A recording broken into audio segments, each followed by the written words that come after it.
Yeah, if you have a choice, you would age at home, wouldn't you? You'd probably just like to stay somewhere that's familiar. Maybe not. Maybe you're an adventurous type and you've always liked something fresh and new. But figures consistently show that 7 out of 10 Australians would rather stay at home rather than moving to an aged care facility. Maybe this is a discussion you're having in your family right now with your parents or with your partner, with yourself. Is it the refrain that's going through your mind when you think about retirement? Well, let's hear more about the idea that making affordable in-home care a priority, which is something that the Aged Care Minister Annika Wells has announced. She is talking about a cap on management fees for in-home care effective from January 1 next year. Gee, that's soon. She's also announced a ban on exit fees from such service. Dr. Sarah Russell is the Director of Advocacy and Research with the group called Aged Care Matters, and she's with us to explain. Good morning, Sarah. Good morning, Cassie. Firstly, just run through these key changes that were announced yesterday in some, really clear terms for people like myself who don't know much about the aged care system. Okay, well, when you get a home care package, you sign up with a provider, or most people sign up with a provider. Now, that provider is responsible for delivering your home care. So part of their fees include administration, like any business, they have administration fees. It also includes case management. Now, for many people, that case management is very important. For other people, it's not important at all. In fact, they don't even need it. So what some good providers do is they kind of assess the case management fee based on the requirement of the recipient of the package. Some aged care providers, which I call the unscrupulous aged care providers, were just charging an excessive case management fee, irrespective of whether they delivered case management. Now, that is the problem that Annika Wells has tried to address with this cap.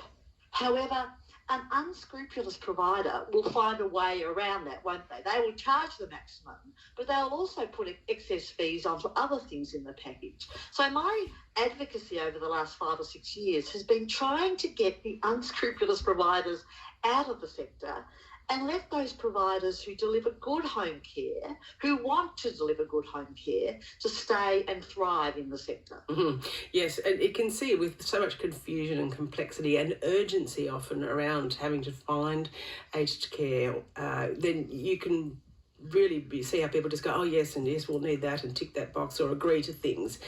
Just talk to us a little bit more about what this case management really means, in nuts and bolts, and who may not need it. Okay, well, let's just start with the first question. What is case management?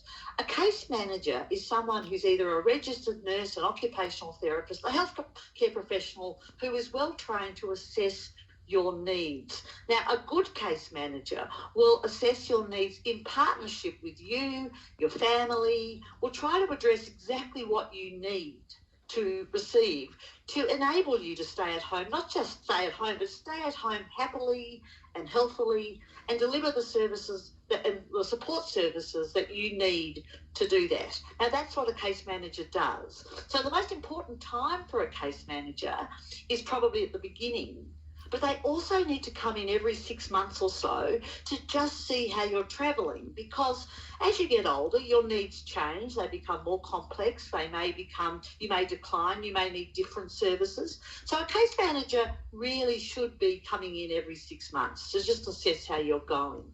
Now, what was the second part of the question? Well, who may not need it? Because you see, okay. Now okay. I guess what I'm hearing there is that if you have complex needs and a range of different issues with your health, then having a case manager helping you negotiate the whole system might be really helpful. Yes. But if you're kind of okay, you've got a lot of family who are, available to help you, you're living nearby, friends who might come and visit you and help out, case management may be an expense you could do without. Absolutely, and this is what I found with my research. I've done a lot of research with recipients of the home care package. And what they tell me, particularly the people on the lower level, there are 4 levels of home care package, ranging from 1 to 4, with 4 being the most money, the most complex needs get a level 4 package. Someone on a lower package, say a level 2, maybe getting, let's just say, for example, a cleaner once every 2 weeks, may get someone every week to come and take them to the shops to do their shopping, may help with the preparation of some meals. So some, what I would consider a sort of low-level support. They don't need case management every fortnight or every month.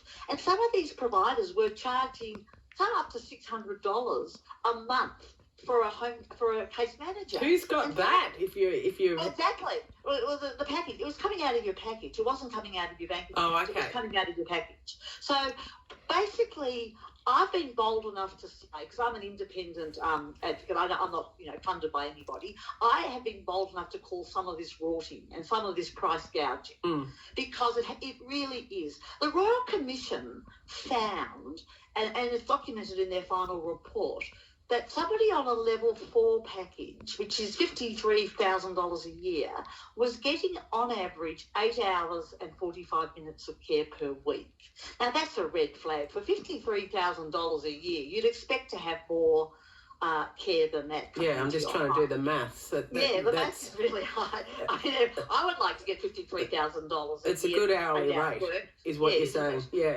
I am saying that. And look, obviously, some of that may have been equipment and wheelchairs and walkers and things, but for the most part, there has been some real. Some rorting of the system. There really has been. Now, this initiative of Anika is not going to, in itself, stop the price gouging and rorting, because it will just shift to charging an excessive rate for the support workers or for the equipment, and they'll put so the unscrupulous providers are still going they'll still figure it out. Yeah, they'll figure it out very quickly. But it's and those people. See, I'm a bit concerned a little bit, because some people do need case management at a high level. Someone on a level 4 package who's got a nurse coming in, who's got support workers coming in every day to help them get dressed and have a shower. They are the people who do need the case. So what you're saying, this really muddies the water for those who are providing absolutely crucial, care and oversight of issues. We're talking with Dr. Sarah Russell about aged care in home and the way that fees work on this, and the move by the minister to cap some of the spending, which might help some of what is being described by Sarah as rorting. She's the director of Aged Care Matters, which is an advocacy group. Lynette is with us from Manly. Good morning, Lynette. Hello, how are you today? Oh, well, thank you. Now, you've got experience of this with your mum. I do. I have a very elderly mother who's living in independent living in a retirement village, and we have beautiful carers coming in. But she has my sister, she has myself, and we advocate for her, and we have very little use for case management. But we use it very infrequently. But the reason that I texted in is because we have actually been charged for case management fees when there are no case managers available. We don't have one assigned. They don't have one for the area, but they still have charged us for those fees, and I've had to work. Do you know what? My sister does the finances, but it's significant. Yeah. It's significant, and I've had to fight for them to address that. And they don't. Oh, no, they don't refund it. They offer 50% over the next 6 months of the package.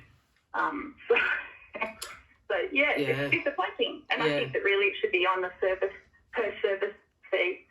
Yes. So if you use a lot of case management, you pay for it. If you don't use it, you don't pay for it. But that doesn't seem to be possible. But, even you saying that your sister's the one who sort of gets across the details, that's the kind of scrutiny that you need, isn't it, to be able to negotiate your way through this system without losing out? Absolutely. It's a bit of a minefield, and it has been a very steep learning curve for us.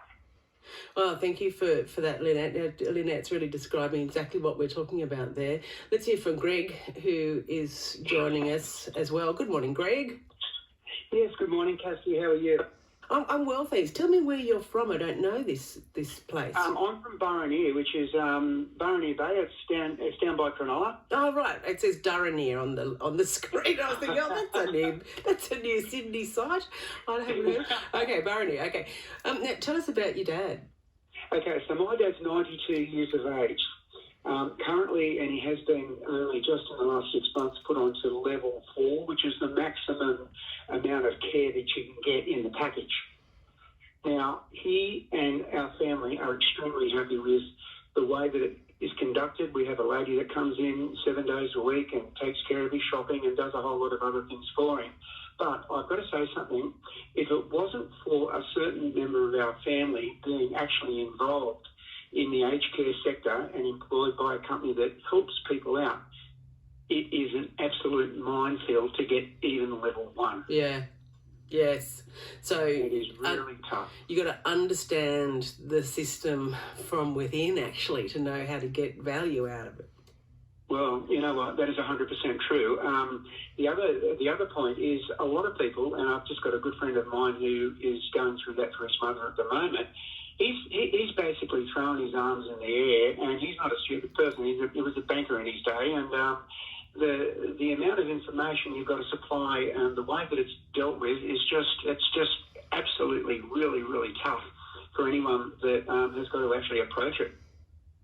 Yeah, that's right. And it's often at a time where it's, distressing for families to, there's an autonomy that you lose when you get older and you need help to stay at home. And that's hard for everyone in the family.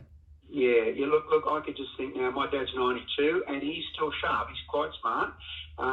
But there's no way in the world that he can navigate his way through the paperwork that has got to be done in order for him to get this care. And just a little sideline, my mum is 88 on Saturday. She's in a nursing home called Fernballahurst at Penshurst, and Dad visits her every day. Oh, does he? Oh. Yeah, and he still drives. How long have they been married? Well, I'm 66 years old. They've been married, to do the maths, most probably longer than I could care to imagine. Gee, how lovely. Hey, thanks so much for that, Greg. I think you're right about that point about having someone in the family who knows the system being a real boon. What about you, Amber? Amber, good morning. Good morning. Someone gave me the number for my aged care just all this past week and said give them a call. And it was a doctor for older persons, and no way I'm picking up that phone for that number. As soon as you make yourself vulnerable, you are vulnerable. Oh, you think that even by saying that you need aged care, you might become the subject? Well, I think it's a slippery slope, isn't it? All the things you've seen come out in recent times about everything. Well, there's hang on. Medicare rotting, Amber, let's address this concern, because I think this is important that people don't feel like they can't go to the system for help. Let's go back to Sarah Russell and just address that, because I can understand, Sarah Russell, how Amber feels, but if you need help, you're entitled to it. Oh, absolutely. Absolutely, Amber. I mean, contacting My Aged Care is the beginning. Can I just also address the other two callers? Yeah.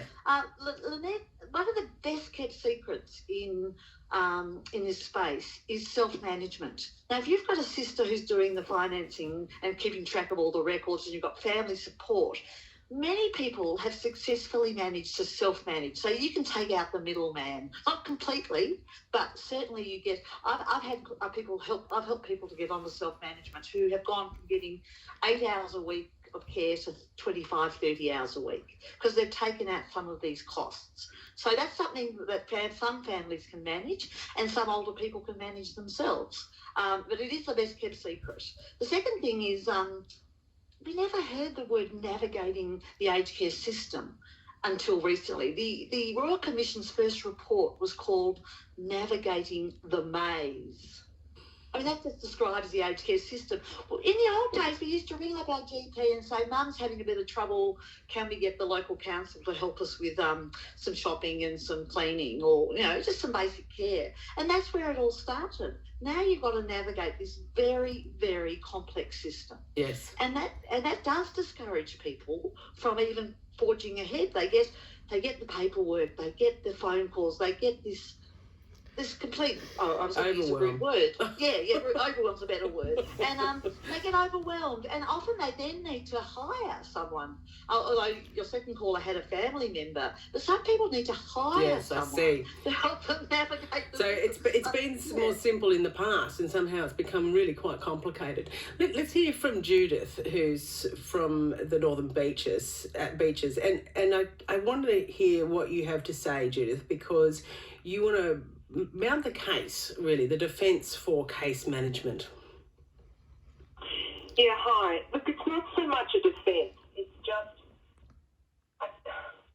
I know I take a breath. Work very, very hard to case manage many home care packages and short-term restorative care programs, which is another funding round, which is a really unknown but very useful support for people bridging the gap between being approved and assigned their home care package. Hey Judith, so, we're just having you must be on speakerphone there, and I'm taking you off the speakerphone. Okay, is that better? Yeah, that is, and just to be clear, you are a case manager at the moment. Yes, that's my full-time role in aged care, right? Yes, and I've been doing it for 2 years, and I did it way back, even in the days when it was through the council. So I've been around the aged care for a while. So I'm calling because I think it's really important that whilst we support every person and every situation that you go into, to let them know that it's possible to manage their home care package without case management. It is a lot to navigate, and there is a lot to understand and know, a lot to manage staff coming in and out of your house, ensuring that they've all got their compliance, and navigating it all. And I know that's a great word, but it is very difficult for some of them.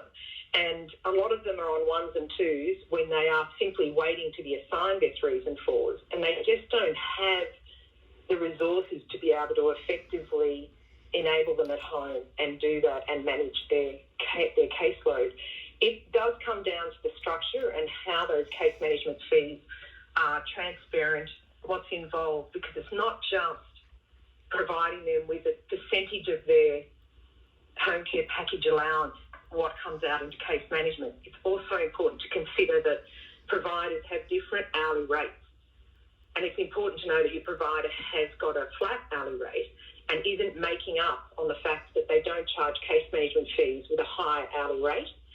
And I've certainly heard your guest speaker talking about turning 8 hours into 23 hours with case management. Well, any of my level 3s and 4s with highly stressed children trying to manage their cases on those, they can't cope, they can't do it because there's just so much to navigate in rostering, in times, in replacing a person who's not able to come because they can't do the personal care and now the person's stuck.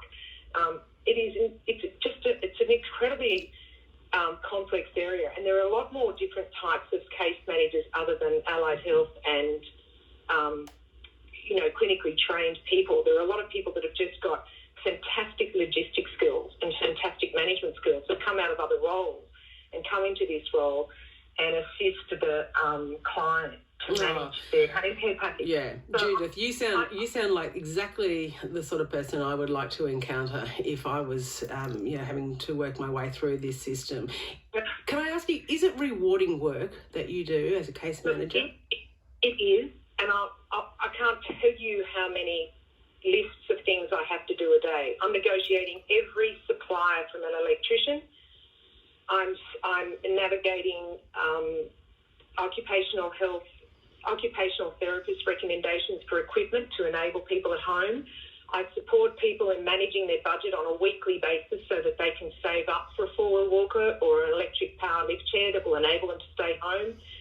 I'm doing all of that, and it is enormously satisfying because when I've got people with holding my hand in little tears and their daughter who says, I can't do it without you and I can't keep mum and dad at home, or I can't keep mum at home, or you've got the little old lady who's got a daughter who lives in America and she's being cognitively challenged and she desperately doesn't want to go into full-time care and doesn't need to, but needs that home care support. And so the satisfaction from that is unequalled, really, in anything I've ever done in the corporate world. And I just know that the satisfaction is undermined, though, when you are trying to admit people and provide quality case management in the face of enormous pressure to admit someone else, because we're just so short. You know, the resources are very difficult. So you're going to be an elderly person trying to case manage themselves when the resources are short and they compromise on the qualifications and compliance of the people that come into their home, and then the trouble starts. Gosh, Judy, you've just described what you do really is give your life energy, your strength, your organisational capacity to others at their time of need, and you smooth the path for them to make sure their life can be as good as it can. And there's not, even, can I just say one thing? Even though it's settled down to every 6 months, it's not how it works. You get someone ringing up and saying, oh, the garden that I've loved and nurtured, the guy came, he chopped back the trees, didn't take any care, it's devastating me, and their mental health can't be suffering because the simple thing like their garden's not being looked after. So I hunt around for a guy that's going to come and do their garden, who's going to love and care for it and understand how important it is for them. I mean, I just cannot see elderly people doing that, or their children who are trying to work. Judith, people are already on the text line asking to know what provider you work for. I think a lot of people would love you to turn up and help them. Come and talk to you about it, or do it, virtually. Yeah. Because I feel like I can provide a lot of depth on this subject, as do my colleagues. But I am actually an RN, so I bring years of that experience to the plate. But I do get a lot of really good feedback.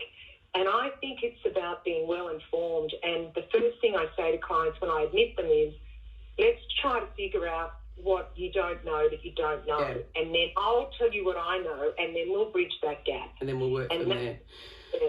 My goodness. Yeah. Hey, look, thank you so much for calling us and explaining and all of the work that case managers do when things are working right. And it's a great service to the community, but also to the individuals that you're helping out. Thank you, Judith. Okay, thank you. Let's just go back to Sarah Russell. I also want to just say that we do have a couple of people who are in-home care workers calling and saying, well, here's one, Jody, saying, can't assume all the families are there to do the best for their relatives, and some case managers are amazing. Sometimes they care for their clients more than the families themselves.